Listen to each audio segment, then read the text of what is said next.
नमस्कार मेरे दृश्य टीचिंग एकेडमी के सदस्यों। आज हम रीट के लिए बहुत ही महत्वपूर्ण सीडीपी के प्रश्नों की प्रैक्टिस करने वाले हैं। इससे पहले आप हमारी वीडियो को लाइक और हमारे चैनल को सब्सक्राइब जरूर कर लेना। पहला प्रश्न है, राजस्थान में प्रोत्साहन योजना का प्राथमिक लक्ष्य क्या है? पहला ऑप्शन है वंचित बच्चों के लिए निजी स्कूल स्थापित करना। दूसरा है बच्चों के घरों में सुधार के लिए सीएसआर और सामुदायिक भागीदारी को प्रोत्साहित करना। तीसरा है ग्रामीण क्षेत्रों में बच्चों को मुफ्त भोजन प्रदान करना। चौथा है लड़कियों को उच्च शिक्षा के लिए छात्रवृत्ति प्रदान करना। इस प्रश्न का सही जवाब है ऑप्शन बी। प्रोत्साहन योजना का लक्ष्य है बच्चों के घरों में सुधार के लिए सीएसआर और सामुदायिक भागीदारी को प्रोत्साहित करना। दूसरा है राजस्थान राज्य बाल संरक्षण सशक्तिकरण कार्यक्रम RSCSEP वंचित बच्चों का किस प्रकार समर्थन करता है? पहला ऑप्शन है स्कूलों के लिए मुफ्त परिवहन की पेशकश करके, शिक्षा स्वास्थ्य सेवाएं और रहन सहन की लागत को कवर करने के लिए एक प्रयोजन मॉडल के माध्यम से। तीसरा है ग्रामीण क्षेत्रों में मुफ्त निजी स्कूल स्थापित करके या सरकारी स्कूलों में मुफ्त भोजन प्रदान करके। इस प्रश्न का सही जवाब है ऑप्शन दूसरा, शिक्षा स्वास्थ्य सेवाएं और रहन सहन की लागत को कवर करने के लिए एक प्रयोजन मॉडल के माध्यम से। अगला है राजस्थान में मुख्यमंत्री राजश्री योजना की निम्नलिखित में से कौन सी प्राथमिक विशेषता नहीं है? पहला है वित्तीय सहायता देना। दूसरा छात्रवृत्ति और प्रोत्साहन देना। निशुल्क आवास देना। शिक्षा पर ध्यान देना। इस प्रश्न का सही जवाब है ऑप्शन सी, निशुल्क आवास देना। ये राजश्री योजना का उद्देश्य और विशेषता नहीं है। अगला है ग्रामीण क्षेत्रों में महिला शिक्षा को किस प्रकार समर्थन देने का लक्ष्य बालिकाओं के लिए दूरस्थ शिक्षा योजना रखती है? पहला है प्रत्येक गांव में अधिक स्कूलों का निर्माण करके नियमित कक्षाओं में भाग लेने के लिए बालिकाओं को वित्तीय प्रोत्साहन देकर, लचीले सीखने के विकल्प और वित्तीय सहायता प्रदान करके, या ग्रामीण क्षेत्रों की सभी बालिकाओं के लिए शारीरिक उपस्थिति अनिवार्य करके। इस प्रश्न का सही जवाब है ऑप्शन सी, लचीले सीखने के विकल्प और वित्तीय सहायता प्रदान करके। अगला है राजस्थान में देवनारायण बालिका छात्रा छात्रवृत्ति प्रोत्साहन योजना का प्राथमिक उद्देश्य क्या है? पहला है सभी छात्राओं को मुफ्त पाठ्य पुस्तकें प्रदान करना। आर्थिक रूप से कमजोर परिवारों की लड़कियों में शिक्षा को बढ़ावा देना। ग्रामीण क्षेत्रों में लड़कों के उच्च शिक्षा के लिए धन देना। और शहरी क्षेत्रों में नए स्कूल स्थापित करना। इस प्रश्न का सही जवाब है ऑप्शन बी, आर्थिक रूप से कमजोर परिवारों की लड़कियों में शिक्षा को बढ़ावा देना। ये है देवनारायण बालिका छात्रा छात्रवृत्ति। अगला है 2 से 8 वर्ष की आयु समूह के बच्चों के लिए विकास के स्वरूप में पेशीय सामाजिक भावनात्मक संज्ञानात्मक और इनमें से क्या शामिल है? पहला है अनुकूलन कौशल, संप्रेषण कौशल, भाषाई कौशल, लेखन कौशल।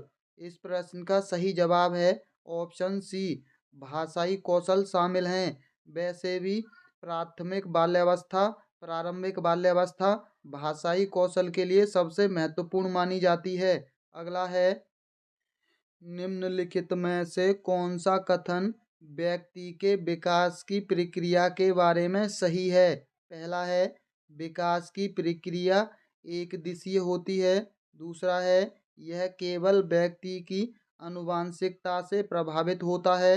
विकास की प्रक्रिया में सांस्कृतिक विविधताएं होती हैं। विकास केवल वातावरणीय कारकों द्वारा निर्धारित होता है। पेडागोजी के अंदर केवल शब्द नकारात्मक में आता है।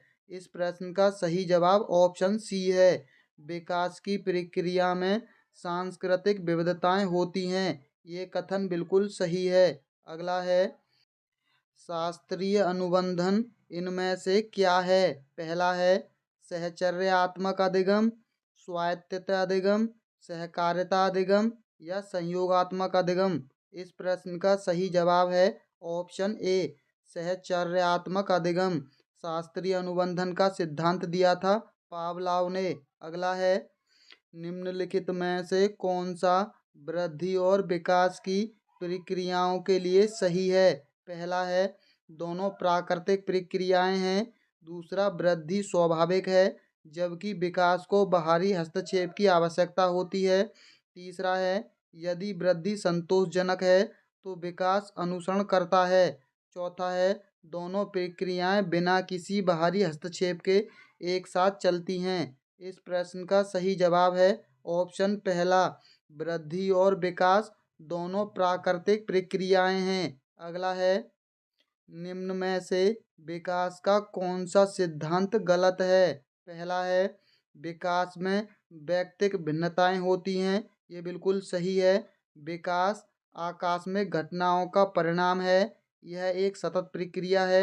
यह पूर्वानुमेय है। इस प्रश्न का सही जवाब ऑप्शन बी होता है। विकास आकस्मिक घटना नहीं होता बल्कि बहुत सारी चीज़ों का परिणाम होता है। जैसे इसमें अनुभव, आनुवांशिकता, पर्यावरण, वातावरण, इन सभी का परिणाम होता है विकास। अगला है निम्नलिखित में से कौन बालक में नैतिक मूल्यों के विकास में महत्वपूर्ण भूमिका निभाता है? पहला है प्रार्थना सभा, पूर्ण समाजीकरण, बुद्धि। सभी विकल्प सही हैं। इस प्रश्न का सही जवाब ऑप्शन डी है। ये तीनों चीजें महत्वपूर्ण भूमिका निभाती हैं, प्रार्थना सभा, पूर्ण समाजीकरण और बुद्धि। अगला है वाइगॉत्स्की के अनुसार संज्ञानात्मक विकास निम्न पर निर्भर होता है: मानसिक परिपक्वता पर, शारीरिक परिपक्वता पर, आनुवांशिकी पर, सामाजिक अंतःक्रियाओं पर।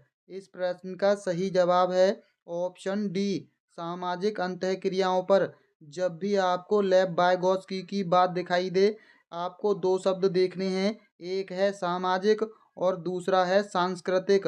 और अगर वहीं जीन पियाजे हो तो संज्ञानात्मक और स्कीमा, ये दोनों शब्द देखने हैं। अगला है विकास का क्या अर्थ है? पहला ऑप्शन है व्यक्तिगत निहित लक्षणों को प्रकाशित करना, गुणात्मक परिवर्तन, मात्रात्मक परिवर्तन, ऊंचाई ऊंचाई, वजन और लंबाई में वृद्धि। इस प्रश्न का सही जवाब है ऑप्शन बी, गुणात्मक परिवर्तन को विकास कहते हैं। अगला है निम्नलिखित में से कौन सा किशोरावस्था का अन्य नाम नहीं है? पहला है बाल्यावस्था तथा प्रौढ़ावस्था के बीच का संधिकाल, समस्यात्मक अवस्था, संघर्ष, तनाव एवं विरोध की अवस्था या स्फूर्ति अवस्था। इस प्रश्न का सही जवाब है ऑप्शन डी, स्फूर्ति अवस्था। किशोरावस्था को नहीं बल्कि बाल्यावस्था को कहा जाता है। अगला प्रश्न है विकास का चरणीय सिद्धांत निम्नलिखित नियमों में से किस पर स्पष्ट रूप से जोर देता है? पहला है विकास की निरंतरता पर, विकास की अनिरंतरता पर, विकास को प्रभावित करने वाले सांस्कृतिक कारकों पर, विकास प्रक्रिया संबंधित वातावरणीय कारक पर। इस प्रश्न का सही जवाब है ऑप्शन बी, विकास की अनिरंतरता पर जोर देता है। विकास अनिरंतर होता है, आप ये बात जान लीजिए। अगला है ग्राहम बालेस ने रचनात्मक सोच प्रक्रिया को 4 चरणों में रेखांकित किया।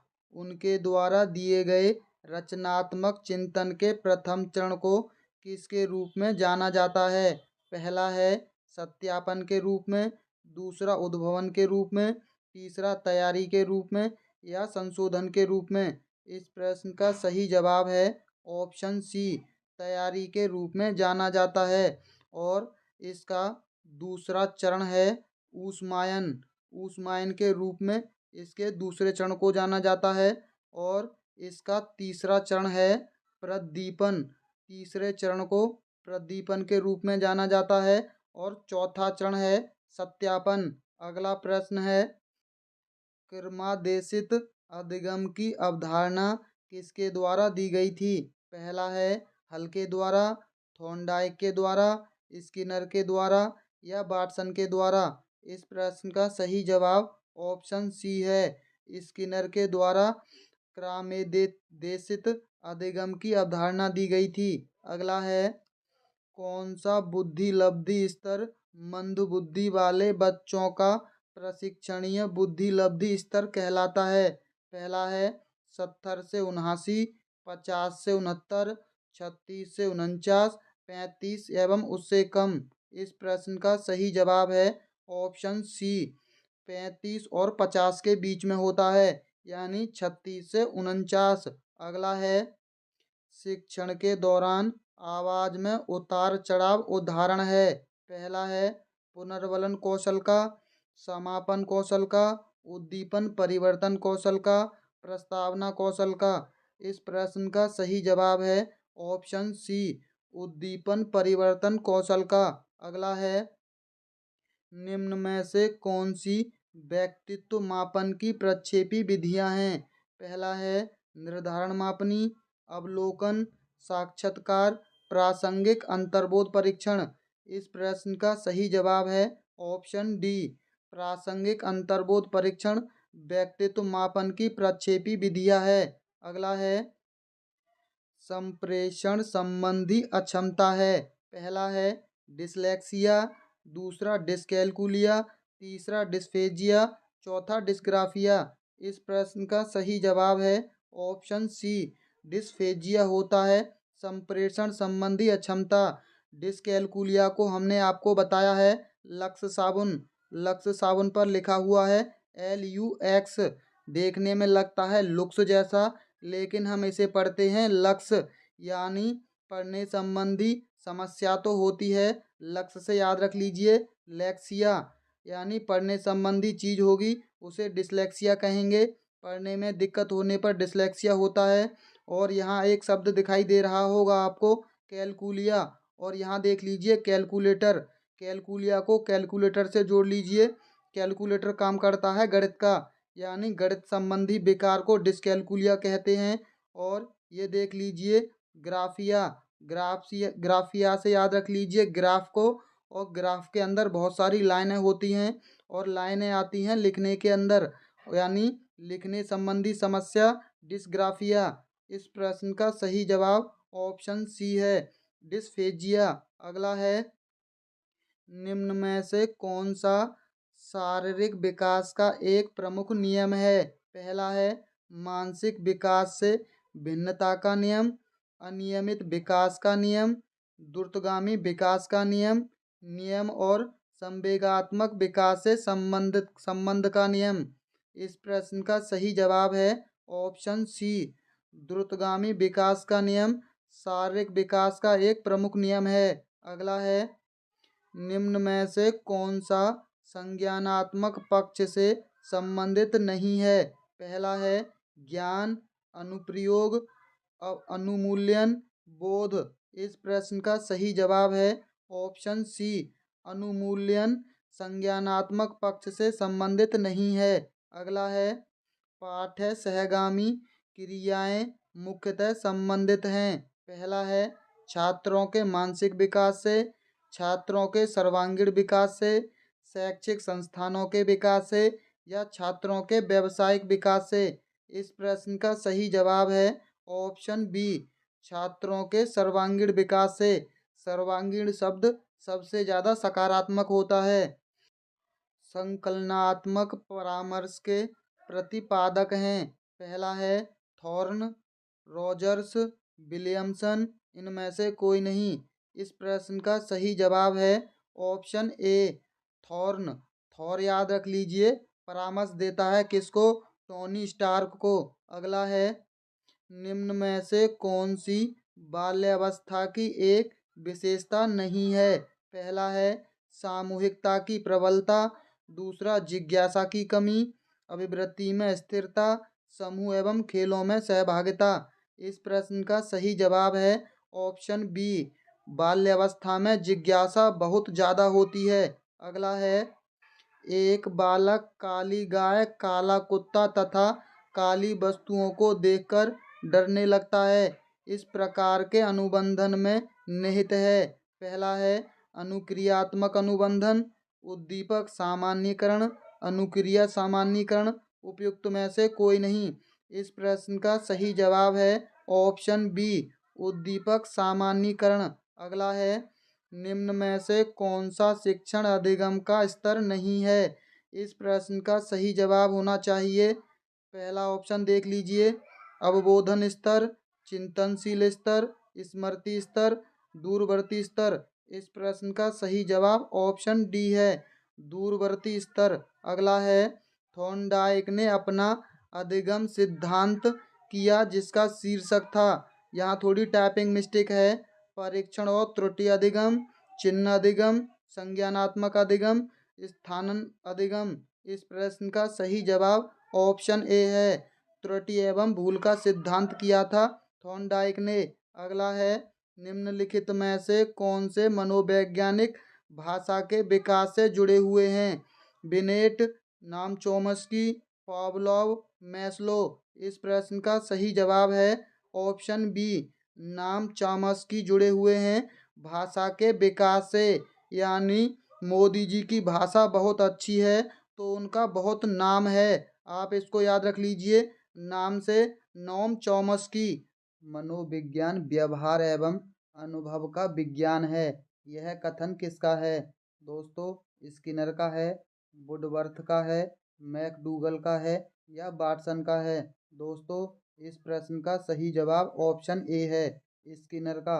अब इसको कैसे याद रख सकते हैं दोस्तों? हमेशा के लिए अपनी दोस्त की स्किन को टच करके व्यवहार और अनुभव आपका बेस्ट होता है, यानी बेस्ट तरीका है अपने दोस्त की स्किन को टच कीजिए, व्यवहार और अनुभव को हमेशा के लिए याद रख लीजिए। स्किनर ने कहा था व्यवहार और अनुभव का विज्ञान है।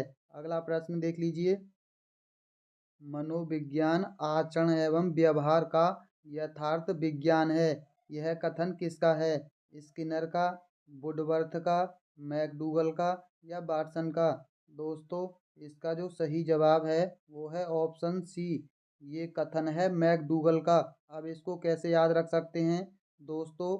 जो भी आपका दोस्त दोगला होता है यानी दोगला, वो उसका ना तो आचरण अच्छा होता है ना ही व्यवहार अच्छा होता है। दोस्तों दोगले दोस्त का आचरण और व्यवहार बिल्कुल भी अच्छा नहीं होता, आप इसको इस तरह से याद रख लीजिए। अगला देख लीजिए, किस मनोवैज्ञानिक ने कहा है कि चेतन मन के साथ अचेतन मन भी पर भी ध्यान देना चाहिए? दोस्तों जेवी वॉटसन ने कहा है, वुडवर्थ ने कहा है, टाइडमैन ने कहा है या फ्राइड ने कहा है? दोस्तों जो महिलाएं या जो लड़कियां किचन में काम करती हैं, अगर वो अपने अचेतन मन में घूम ज़्यादा ध्यान नहीं देती यानी सबकॉन्शियस माइंड में काम करती हैं तो वो फ्राई हो जाती हैं। आप इसको ऐसे याद रख लीजिए कि किचन में वो जब भी वो कुछ फ्राई कर रही होती हैं, अगर उन्होंने खुद पर ध्यान नहीं दिया तो वो भी फ्राई हो जाएंगी। अगला देख लेते हैं, सुपर ईगो का विकास किस मनोलैंगिक अवस्था में सबसे अधिक होता है? पहला है गुदावस्था, अव्यक्त अवस्था, गणेन्द्रिय अवस्था या यौन प्रधान अवस्था? दोस्तों इसका सही जवाब है ऑप्शन बी, अव्यक्त अवस्था। दोस्तों आप सुपर ईगो यानी उस बच्चे के अंदर ईगो है या नहीं, या किस अवस्था में होगा आप व्यक्त कर सकते हैं, कोई भी व्यक्त नहीं कर सकता, यानी अव्यक्त अवस्था में होता है। अगला है दोस्तों, अब तो आपने टेलर देख लिया होगा, अगर आपको हमारी वीडियो पसंद आई हो तो हमारी वीडियो को लाइक और चैनल को सब्सक्राइब जरूर कर लेना। दोस्तों एक बात और जान लीजिए, हम फालतू की बातों में आपका कभी भी टाइम वेस्ट नहीं करते हैं। 30-30 प्रश्न लाकर 1-1 घंटे की क्लास चलाते हैं यूट्यूब पर और प्रैक्टिस के नाम पर आपका 1 घंटा बर्बाद करते हैं। हम आपका कभी भी 30 प्रश्नों के लिए 1 घंटा बर्बाद नहीं करेंगे।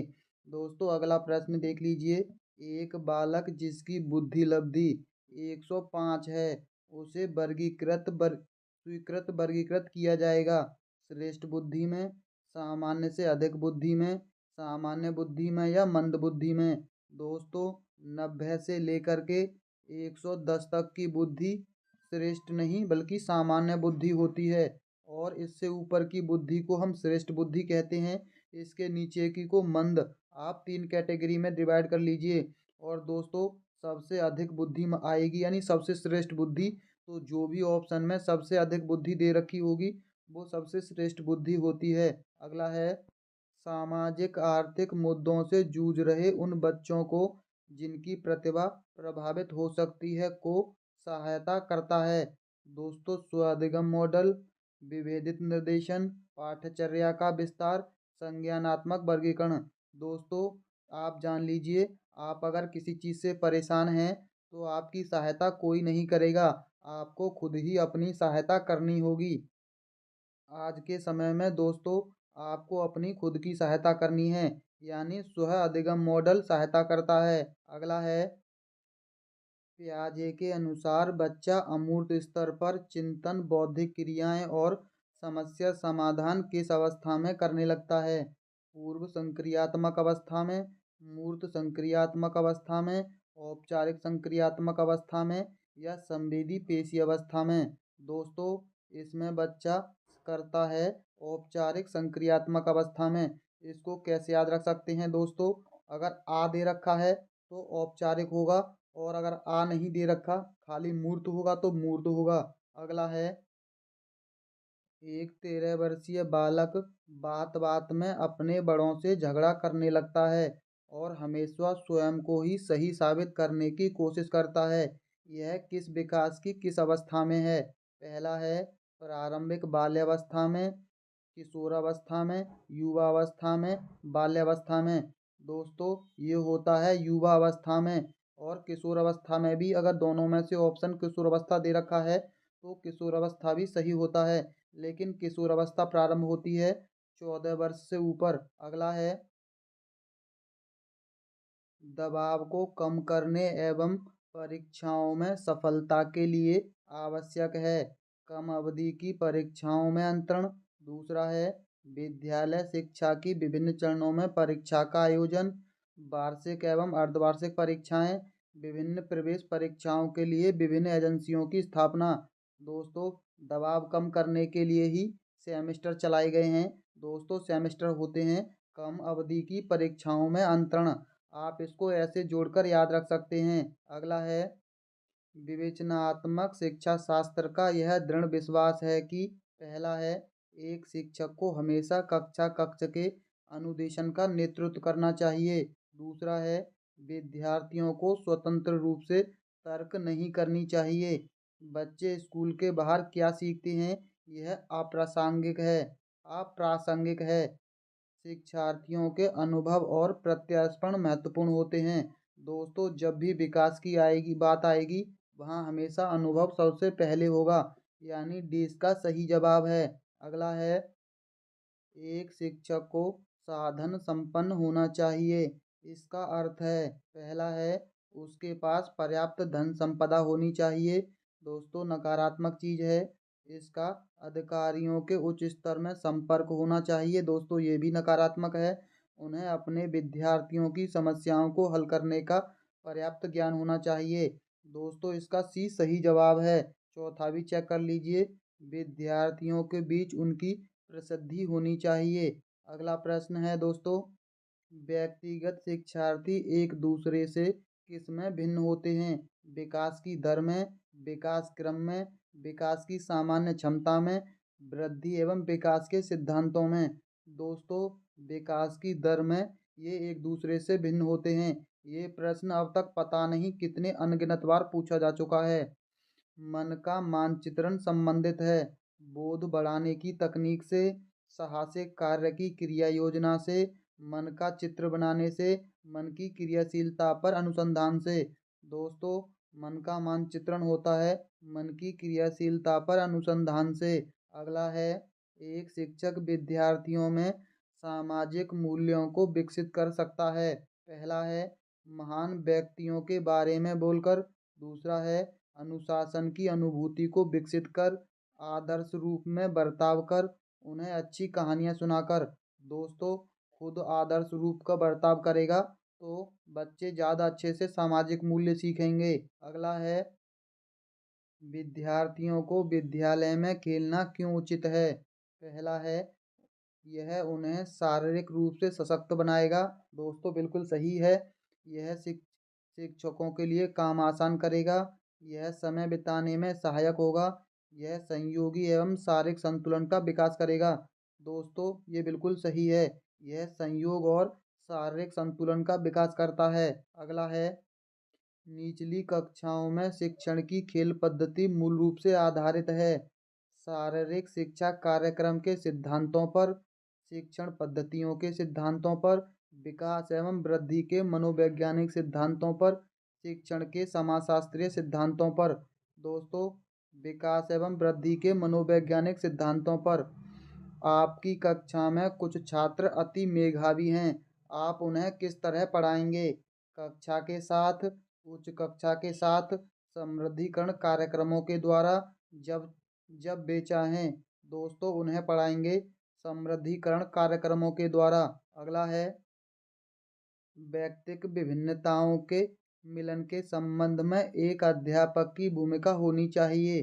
पहला है दोस्तों, व्यक्ति के दृष्टिकोण, अभिरुचियों और योग्यताओं को जानने के प्रयास। दोस्तों बिल्कुल सही है। व्यक्ति आधारित पाठ्यक्रमों को उनकी आवश्यकता के अनुसार समझने की कोशिश। दोस्तों ये भी सही है। उपरोक्त दोनों, यानी इसका सही जवाब दोस्तों उपरोक्त दोनों होगा। अगला है, घटना और वस्तुओं के बारे में एक बच्चा तार्किक रूप से सोच सकता है। पियाजे के चरणों के संबंध में सही कथन है। सेंसरी दोस्तों संवेदी वाला, 0 से 2 वर्ष वाला। प्रारंभिक संचालन 2 से 7 वर्ष वाला। मूर्त संचालन 7 से 11 वर्ष वाला। औपचारिक 11 से ऊपर वाला। दोस्तों अब देख लीजिए, यहाँ बच्चा तार्किक सोच रहा है, यानी मूर्त चीज़ों के बारे में, और इसका सही जवाब होगा मूर्त संचालन प्रक्रिया। दोस्तों इसका सही जवाब ऑप्शन सी, मूर्त संचालन प्रक्रिया होगा। अगला है, बच्चों की जिज्ञासा शांत करनी चाहिए। पहला है, जब शिक्षक फुर्सत में हो, जब विद्यार्थी फुर्सत में हो, कुछ समय के पश्चात, तत्काल जब विद्यार्थी द्वारा जिज्ञासा की गई हो। दोस्तों तुरंत ही उनकी जिज्ञासा को शांत करना चाहिए। अगला है, आधुनिक मनोविज्ञान के जनक माने जाते हैं स्किनर, विलियम जेम्स, वुडवर्थ या विल्हेम वुंट। दोस्तों इसका सही जवाब है ऑप्शन डी, वुंट साहब। विल्हेम वुंट साहब इसके आधुनिक मनोविज्ञान के जनक माने जाते हैं। अब इसको कैसे याद रख सकते हैं दोस्तों? दोस्तों आज के समय में हम घर को क्या कहते हैं? होम, यानी आधुनिक तरीके से घर को होम कहते हैं। और आधुनिक मनोविज्ञान, होम, इसको ऐसे जोड़ सकते हैं। अगर इसका आपको कोई और तरीका अच्छा से पता है तो आप हमें कमेंट बॉक्स में शेयर कर दीजिए। अगली बार हम आपका वही तरीका और लोगों को बता देंगे। अगला प्रश्न देख लीजिए दोस्तों, शिक्षण विधियों तथा शिक्षण नीतियों के अंतर होता है। पहला है, प्रारूप का, सिद्धांतों का, उद्देश्य का या पाठ्य वस्तु का। दोस्तों विधियों और नीतियों में उद्देश्य का अंतर होता है। अगला प्रश्न देख लीजिए, फ्राइड के अनुसार असामान्य व्यवहार का मौलिक कारण है। दोस्तों प्रतिगमन, आंशिक दमन, पूर्ण दमन या कोई नहीं। दोस्तों आपका व्यवहार अच्छा नहीं होगा जब आपका कोई आंशिक रूप से दमन करेगा। दोस्तों पूर्ण रूप से दमन करता है तो आप समझ लीजिए दोनों के बीच दरार आ जाएगी, रिश्ता नहीं चलेगा। अगर व्यवहार थोड़ा खराब कब होता है, ऊपर नीचे, जब आंशिक रूप से आपका दमन होता है। आप इसको ऐसे याद रख लीजिए। अगला है, बाल केंद्रित शिक्षा की अवधारणा मनोविज्ञान के किस संप्रदाय ने दी? पहला है, गेस्टाल्टवादियों ने, रचनावादियों ने, मनोविश्लेषणवाद ने या व्यवहारवाद ने। दोस्तों ये दी थी मनोविश्लेषणवाद ने। अगला है, एक बच्चे की बुद्धि वृद्धि और विकास के अध्ययन की सर्वाधिक अच्छी विधि कौन सी है? दोस्तों मनोविश्लेषणात्मक विधि, तुलनात्मक विधि, विकासीय विधि या सांख्यिकी विधि। दोस्तों विकास की बात है तो विकासीय विधि होगी। अगला है, शिक्षा के संकुचित अर्थ में शिक्षा प्रदान की जाती है। दोस्तों संकुचित का मतलब होता है निश्चित, निश्चित स्थान पर, प्रत्येक समय पर या जीवन पर्यंत, उपरोक्त सभी। दोस्तों, संकुचित का अर्थ जब निश्चित होता है तो निश्चित स्थान पर दी जाती है। अगला है, बालकों को रुचि, शारीरिक मानसिक योग्यता तथा भिन्नताओं का ध्यान किस प्रकार के शिक्षण में रखा जाता है? दोस्तों, बहुकक्षीय शिक्षण में, मनोविज्ञान शिक्षण में, सामूहिक शिक्षण में या उपरोक्त सभी में? दोस्तों, सभी के अंदर बच्चों की शारीरिक मानसिक योग्यता तथा विभिन्नताओं का ध्यान रखा जाता है। अगला है, गार्डनर ने 7 बुद्धि का अधिमान निर्धारित किया, इनमें से कौन सा नहीं है?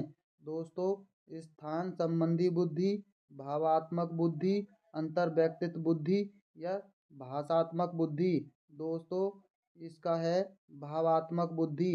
दोस्तों, गार्डनर 7 दिन पढ़ाने के बाद बोलते हैं, मेरी भावनाओं का कोई ध्यान नहीं रखता। अगला देख लीजिए, प्राथमिक विद्यालयों के बालकों के लिए निम्न में से किसे बेहतर मानते हैं?